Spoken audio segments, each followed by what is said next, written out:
Will வீரர் அவனை மனமடிவாக்கி அவன் மேல் எய்து அவனை பகைத்தார்கள். ஆனாலும் அவனுடைய வில் உறுதியாய் நின்றது.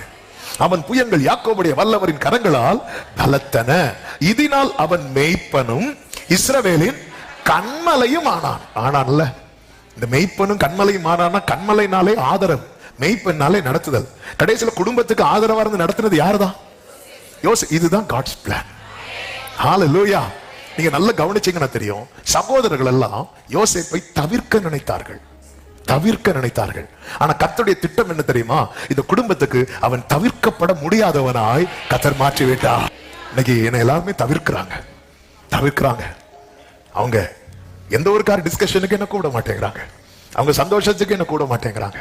முக்கியமான காரியத்துக்கு நான் தவிர்க்கப்படுகிறேன். என்னை கேட்டுக்கொண்டிருக்கிற அன்பு சகோதரா, சகோதரி, இதெல்லாம் பாஸ்டா மாறப்போம். இன்னைக்கு தவிர்க்கப்பட்ட நிலையில் இருக்கிற